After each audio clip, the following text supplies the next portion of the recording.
Imagine ser jogado em um cenário onde a luz do sol é bloqueada por nuvens de gás tóxico e o som constante de explosões destrói a sua sanidade. Muitos acreditam que a Segunda Guerra Mundial foi o ápice da crueldade humana, mas a verdade é muito mais perturbadora. Antes de Hitler, antes das bombas atômicas, existiu um inferno de lama e metal que mudou o DNA da humanidade para sempre. Bem-vindos à Primeira Guerra Mundial, o conflito que transformou jovens sonhadores em fantasmas de trincheira. Diferente do que nos contam na escola, os soldados não foram para o fronte com medo. Eles foram sorrindo. Em 1914, a Europa vivia sua era de ouro, e a guerra era vista como uma aventura heróica que terminaria antes do Natal.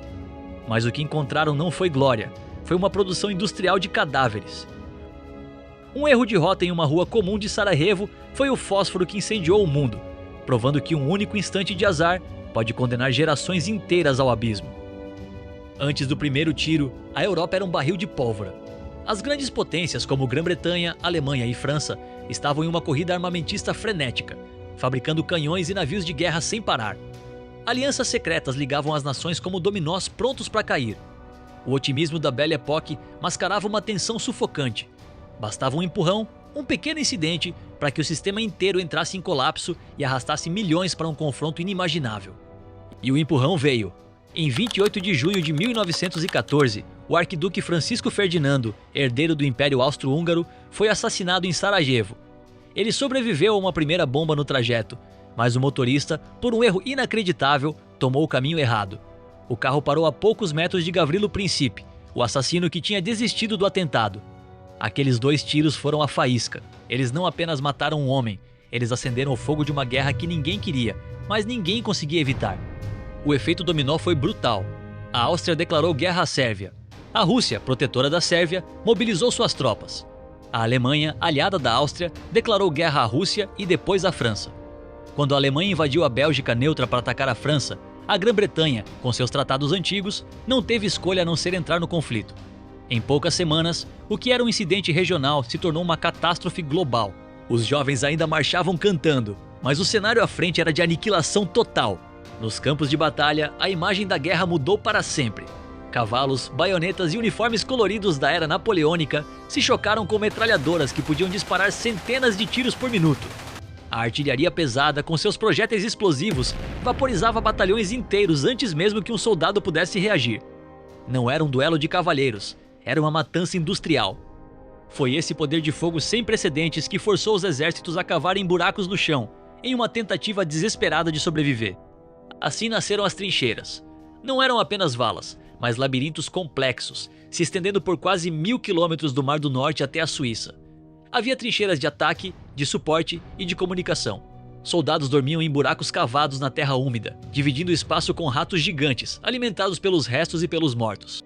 O cheiro era uma mistura nauseante de suor, fumaça, pólvora e, acima de tudo, carne em decomposição. Era um cemitério a céu aberto, onde a vida humana se degradava a cada segundo. Quando chovia, a lama nas trincheiras chegava até a cintura. Muitos soldados morriam afogados na própria sujeira antes de ver o inimigo. A umidade constante causava o terrível pé de trincheira, onde os pés apodreciam e caíam, exigindo amputações feitas sem anestesia em hospitais de campanha. Piolhos eram uma epidemia, causando a febre das trincheiras. O tédio era esmagador, mas a cada bomba, a cada tiro, a tensão e o medo levavam a mente humana ao limite da resistência, quebrando-a para sempre. Se a lama e as doenças não te matassem, o ar faria. Em 1915, a guerra química surgiu, tornando a atmosfera uma arma. Nuvens de gás cloro e mostarda, densas e venenosas, rastejavam pelo campo de batalha, carregando uma morte lenta e indizível.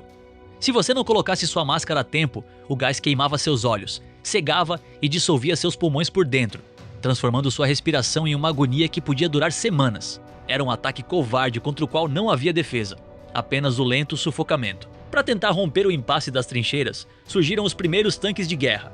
Essas máquinas blindadas, lentas e barulhentas, eram como caixões de ferro ambulantes.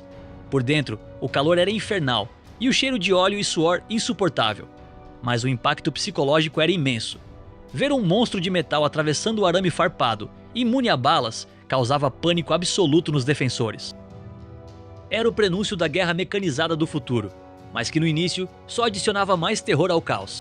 Entre as trincheiras inimigas ficava a terra de ninguém, um deserto de crateras, arame farpado e corpos em decomposição.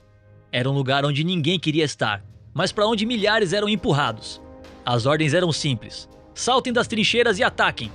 Soldados corriam em direção ao fogo de metralhadoras inimigas, para serem ceifados em segundos.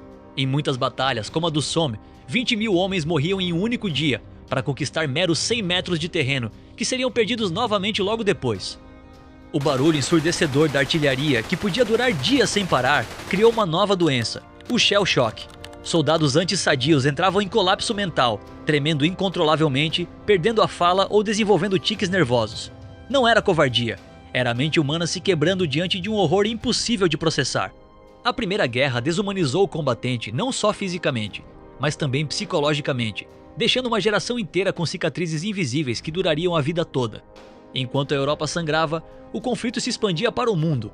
Submarinos alemães afundavam navios mercantes, provocando a entrada dos Estados Unidos na guerra em 1917, trazendo consigo uma injeção de tropas frescas e recursos industriais que mudariam o curso da batalha. No lado leste, a Rússia entrava em colapso. A Revolução Bolchevique de 1917 tirou o país do conflito, liberando milhões de soldados alemães para a frente ocidental. A guerra era uma máquina faminta por mais e mais vidas. Finalmente, em 11 de novembro de 1918, os canhões silenciaram. O armistício foi assinado em um vagão de trem, mas a paz não seria gloriosa. Impérios que duraram séculos, como o otomano e o austro-húngaro, simplesmente desapareceram do mapa. Mais de 16 milhões de pessoas haviam morrido. Mas o pior estava por vir: o Tratado de Versalhes.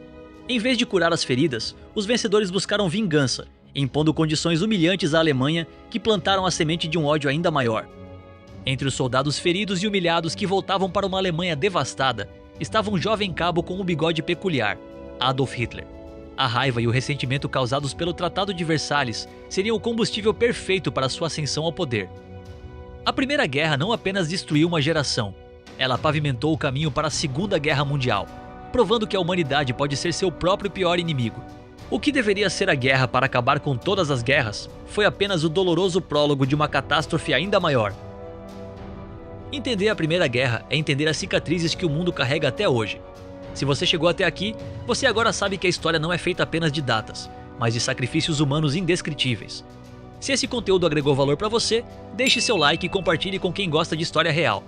Inscreva-se no Curioverso para continuar explorando os mistérios do passado. Comente abaixo: você teria coragem de enfrentar um dia nas trincheiras? Até o próximo vídeo.